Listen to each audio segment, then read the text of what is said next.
What's going on, everyone? Jeremy here from The Quartering, and Bill Maher had a very interesting session or a section of his show this week, and I want to talk about it because it was really heartbreaking, some of the data that he shared, and I was aware of this study a while back, but Bill is obviously a liberal, very progressive, but also, how do you say, not a crazy person. I don't find his show very entertaining. It's always come off as this like pseudo intellectualism, like Dennis Miller kind of stuff. It's just not for me. But there are times where he has had some really good takes. And a lot of that comes from, quite frankly, he's faced his own levels of cancel culture in the past, which is why I think he understands it so well. He has a self-interest in speaking out against cancel culture. I remember when he had Ice Cube on there to give him to pay his penance for dropping the gamer word. And Bill Maher has always gotten a little too fresh with the black community. I'm not sure that they love the guy, but at the same time, a lot of his takes, while I don't necessarily agree with all of his political opinions, he's always been pretty consistent on cancel culture, which is why I respect him. He's a beacon for, a television personality who, all TV personalities outside of Fox News are clearly left-leaning, but where he's not like a complete moron. He understands reality and when things are going too far. He brought up Gina Carano and this weekend, and also just cancel culture in general. And it's also some pretty shocking statistics. By the way, if you're a fan of Bill Maher or not, I hope today will be the day I earn your subscription here on YouTube. There's a red subscribe button down below. It's literally the only way you'll ever find my videos these days, as the YouTube search results are completely omitting most of my videos. So I hope that I earn it today. Now, Bill Maher mocks social justice warriors, warns cancel culture is real, insane, and coming to a neighborhood near you. Quote, memo to social justice warriors, what you're doing sounds like an Onion headline. Stop. On the latest episode of Real Time with Bill Maher, the liberal talk show host warned that cancel culture is not just reserved for celebrities, but outrage mob is coming to punish everyday Americans and even historical figures like Abraham Lincoln. There was an interesting point of the Gina Carano interview, too, where she's talking about how she is speaking with a friend who is basically saying, like, hey, I agree with some of your political opinions, but they're whispering in their own home. Think about the madness that indicates. When I go to the pub, there are a whole lot of people there. Like, there'll be, I know the pub where I go to is probably 60-40 more conservative, but it's certainly, we live in a small town. There's absolutely tons of Democrats that go there. But it's like you see somebody wearing back during the last year, you see somebody wearing a MAGA hat, and you could see people like across the bar being like solidarity, but they're not going to wear one. Same thing with a Biden hat, I'm sure. Although maybe not. One wearer of those hats have to worry about their physical safety. The other does not. Bill Maher began his monologue by saying liberals need a stand your ground law for cancel culture. So when the woke mob comes after you for some ridiculous offense, you'll stand your ground. Stop apologizing, because I can't keep up with who's on the garbage list.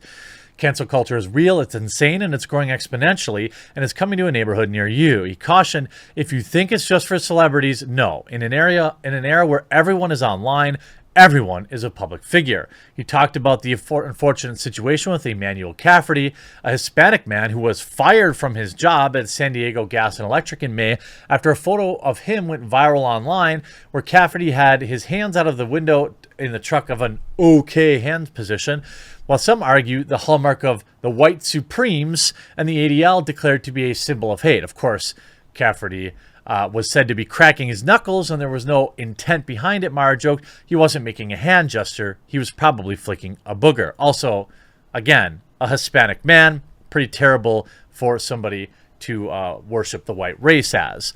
Now, Maher asked, is this really who we want to become? A society of phony, clenched tightly avatars walking on eggshells? always looking over your shoulder about getting ratted out for something that actually has nothing to do with your character morals. This is like communist. This is like, in a lot of ways, like just the tattling on your neighbor. I mean, I'm not going to make the comparison that a lot of people are thinking of, but I mean, certainly it's Orwellian.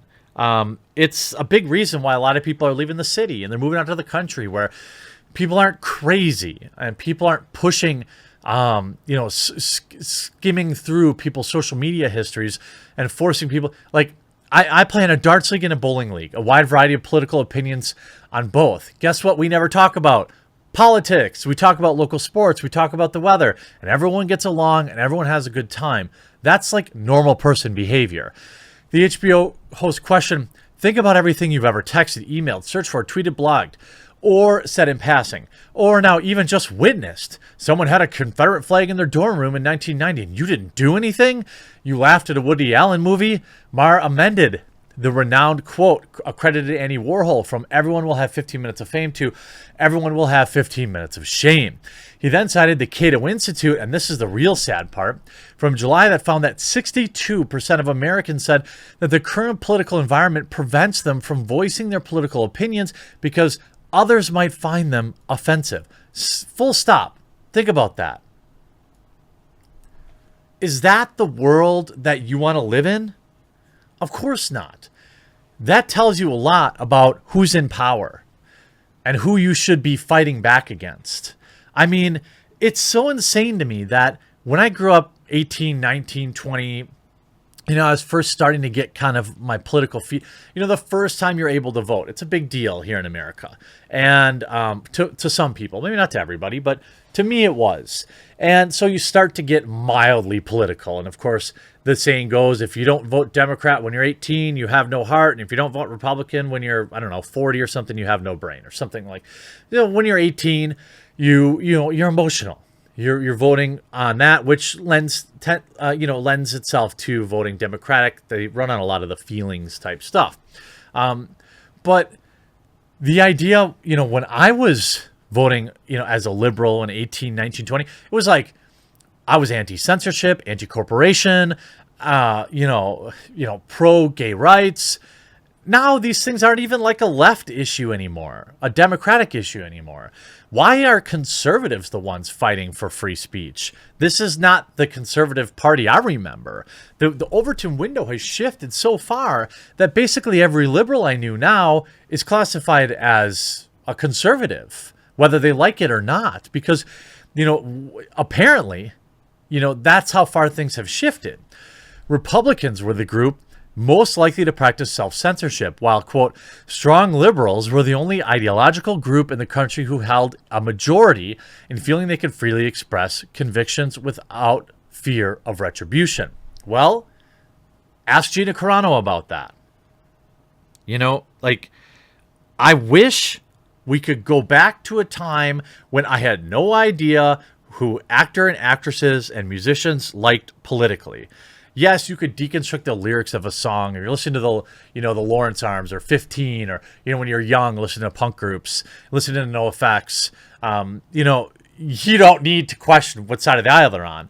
But now, they're so cringy and on the nose, and you have all these musicians out here trying to be political pundits, and same with actors and actresses and athletes with a high school, they left high school when they're a sophomore and now they're trying to position themselves as some sort of intellectual, just because they have a platform, therefore they must use it for political speech. I don't buy that. Put the ball in the hole. That's why I care about what LeBron James does. He puts the ball in the hole. I follow thinkers for if I want to hear somebody's political opinions. You know what I mean? Like philosophers for philosophy takes. I don't care what Aaron Rodgers, I want him to stop choking in NFC championship games. I don't care about what he says politically. Maher brought up the recent attempts to cancel pop culture figures such as Justin Timberlake, The Bachelor host Chris Harrison, and the former Mandalorian star Gina Carano, who was fired by Disney, for comparing censorship of conservatives to the treatments. Again, that's not a great way to put it. She said she made some bad guy from WW2 analogy. Who doesn't these days, Maher quipped. You're like the bad guys from WW2 is the new I don't like you. it's always okay when Trump is the bad guy from WW2. And again, this is a guy on the left, which is why I respect Bill Maher. He's 100% right. When Gina got fired, it was like, yo, like, what do you mean? You guys are pretending that she compared something to the environment around World War II? You clowns have been doing it for the last 4 years. Quote, by the way, you can't work in Hollywood if you don't believe what we believe. Yeah, in the 50s, that's exactly what the left complained about and were being told, he added. Maher attempted to counsel, quote, woke progressives.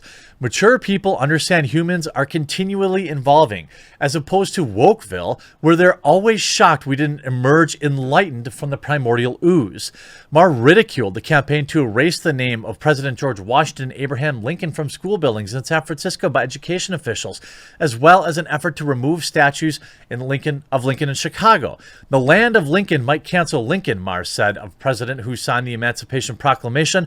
Memo to social justice warriors, when what you're doing sounds like an Onion headline, stop. And you see, and this is the study, a majority of Americans are afraid to share their political views, but staunch liberals feel they can express themselves. It's sad. Don't you think? Like, wouldn't you think, like, to me, a staunch liberal is somebody that wants you to express your views? But the staunch liberals are the ones driving a lot of cancel culture. That isn't to say conservatives don't. They do, and that's not okay either.